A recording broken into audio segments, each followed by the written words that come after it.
Hello friends and neighbors, John your whiskey neighbor here, and welcome to my kitchen table just as it is this time of year. We're going to look at a couple of scotches before I finally take a break for Christmas.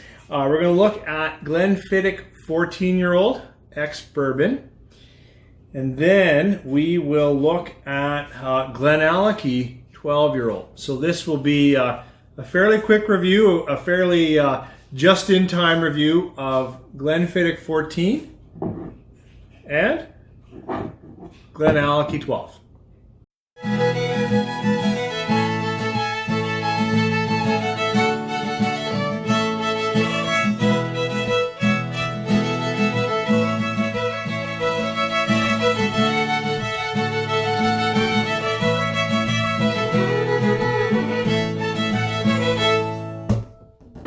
Thanks for staying with me through the break.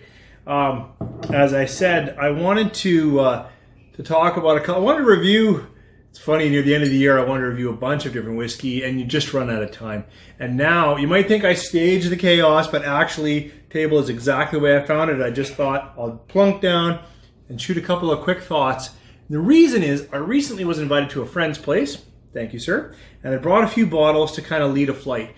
And I think it went really well. And even someone there commented how they thought they weren't a whiskey drinker. And, you know, with some insight and interest, we're really appreciative of the Scotch we picked. So the first one I want to talk about is Glenfiddich 14, the ex-bourbon release. And I want to say hats off to, I think it's Chris Music Man on Instagram. I believe you also had a flight with friends and had this bottle in the mix, and it rated very highly. And I'm always interested in that kind of thing when you've got a group of people, some varying experiences of Scotch, and then bottles kind of rise to the top. It really talks to me about, it's kind of like a blind review. It's kind of like, okay, there must be something going on. So I went out and picked up this bottle based on your recommendation. This is Glenfiddich 14. And I've got quite a few thoughts on this. Sadly, I'm quite sure that it is colored and chill filtered. But in my market, you know, it carries an age, well, every market carries an age stamp. The my market comment was, it's released at 43%. That might be where it's released in all markets, but it's not uncommon for me to be able to get Scotch at 43, and it shows up in other markets at 40, and I don't know why. But in this market, this is 43%, 14 years. It has spent, as I understand it, 14 years in ex-bourbon, and then there's a short amount of time that it's finished in just new American oak. It says in writing that I really can't see. It just says American new oak finished and aged 14 years in ex-bourbon. So no sherry finish in this, which is typical of Glenfiddich. Let's see what the nose tells us, what the palate tells us. Sláinte. This nose has a little bit of that cut fruit that comes out pretty quick, but right away I do get, you know, a sweet vanilla and toffee or caramel. Quite a bit of sweet vanilla, but some cut orchard fruit for me, which is that cut crisp apple.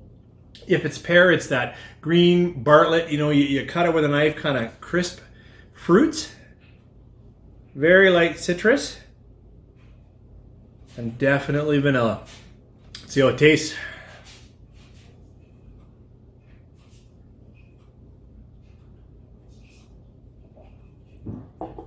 Palate is gentle, sweet, light, a little bit of that fruit again. Definitely caramels, vanillas, toffees come out, which is, and then just as the finish, as I was talking there, a little bit of breath from the cask, a little bit of char oak. So gentle fruit, very welcoming, sweet vanilla.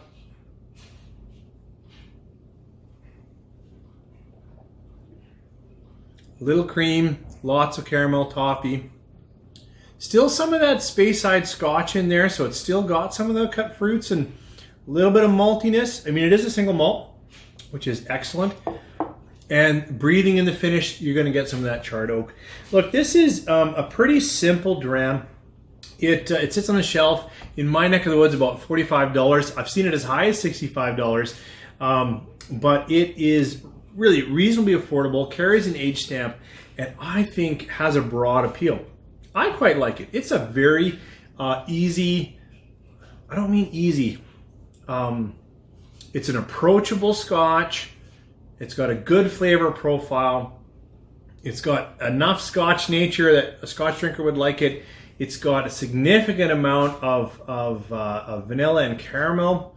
Unique to, not like there's lots of Scotch that have it, but not a typical Scotch profile that I think would bring in some other whiskey drinkers. And I think this is a winner. Critically, it's probably only 3.5, but today I'm feeling generous. This is more like a 4-star just because I can sure recommend you should try it. So that's the first one. And I used it to start that flight last week, and I think it's a great evening starter because it's quite approachable and has a broad appeal with some good flavor.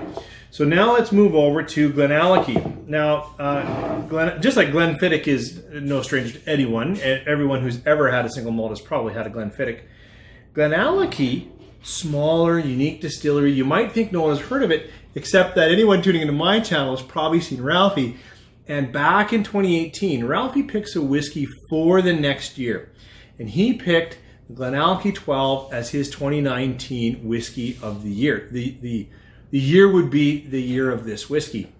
So if you're like me, Ralphie says it's good, you run out and buy it. You really seek it out. If he likes it, I may not totally agree with what he's getting in there, but man, that guy knows his Scotch and whiskey. And so he said, this bottle's worth it. I went right out and got it. It's released just the way Scotch should be. I don't know if there's enough in there to see, but this is natural color, unchill filtered, put out at 46%. So of course it's proof down to 46%. Now I put it in the lineup. Oh, I'm not prepared to really talk about the history of Billy Walker. Billy Walker, famous for Ben Riach, and then now purchasing GlenAllachie and really changing the way GlenAllachie. Well, I think he was part of a team or a group. I don't think he personally purchased it, but he's definitely the mind. I think it even says master distiller. Yeah, the mind behind how they're releasing their Scotch right now, and certainly has changed the opinion of GlenAllachie by releasing smaller batch, carefully finished Scotch. He has access to some aged stuff as well. Anyways, this one is the 12-year-old, so it's not super old. But I put it in the lineup because I actually don't have any ex-sherry bombs, and this is ex-sherry. It's both XP, like PX, Pedro Jimenez sherry, if I said that right, and Oloroso. So PX tends to be pretty light and sweet, and Oloroso, you get the little bit deeper fruit, still fairly sweet and chewy nature. But, and I actually think it's also finished in new oak. Again, I don't know how long. So just like this one's really almost all ex-bourbon, a little bit of new oak. This is basically all ex-sherry, PX, and Oloroso, but there's also some new oak in here. Anyways, let's talk about the Scotch, and then I'm going to talk more about what I was going with that sherry. Different nose profile. Very light, very, for me, quite fruity. Now this is an expressive fruit, a little bit, not quite perfumey, but a floral, light, really builds up in the nose, but not deep red fruits. And that's what I was going to get at. Usually when I think nothing but ex-sherry, it's got that nice tannin, red, and it pushes into cough syrup, then it comes back, depending on the quality of the casking, that kind of thing. That's not this nose for me. This nose is, if I'm going to go grape, this is a light white grape. It's almost a stone fruit, peach, maybe even some pineapple in there. A little bit of vanilla. Super gentle. For 46, even more gentle than this. Just really nice on the nose. See how it tastes, Sacha?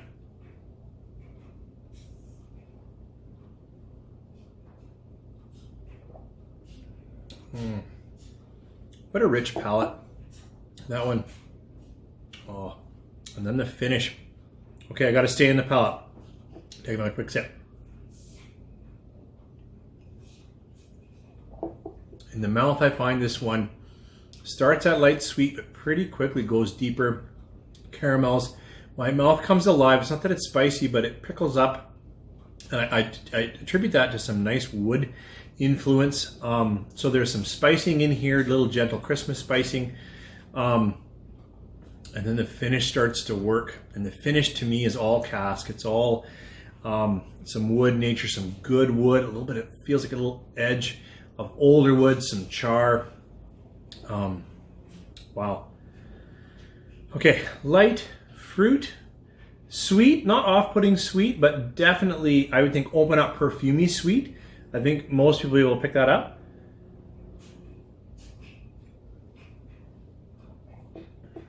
And palate is the full expression from that malty cereal coating, little nice some oils in there. Still some of that fruit, little deeper fruits. To me, doesn't get to that red heavy wine influence, which you might expect from some ex-sherry. And then it's just wrapped up and a bow's put on it with some nice oak, and that oak just stays with me and is really something to think about. So this is easily a 4-star Scotch. Really like, could be more.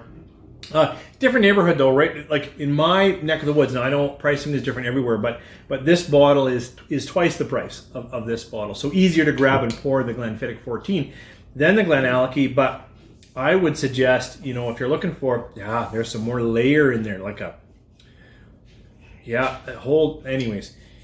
This Scotch, I opened it up, like I said, I ran out and got it when Ralphie said, and I tried to nurse it through the year. It made it a whole year. That's pretty good for a good Scotch. Heartily recommend this if you're going to a party where you're going to share with a Scotch drinker, because you'll really be able to tell the story. From the nose through the palate to the cask influence. I find this to have lots going on, and I really like that. Nothing against this Glenfiddich. It's not as critically good, but you know what? A surprisingly tasty dram that I am very glad to have and might end up being a regular on my shelf. So thanks for joining me in the Christmas chaos. I hope your homes have connections with friends or family. If it's a tough time of year for you, I do wish you peace. And I hope all of you have just a fantastic Merry Christmas and find a decent dram. And if you're lucky enough to find a fireplace or something, just enjoy that moment of peace that maybe you can have with yourself or with friends. Merry Christmas.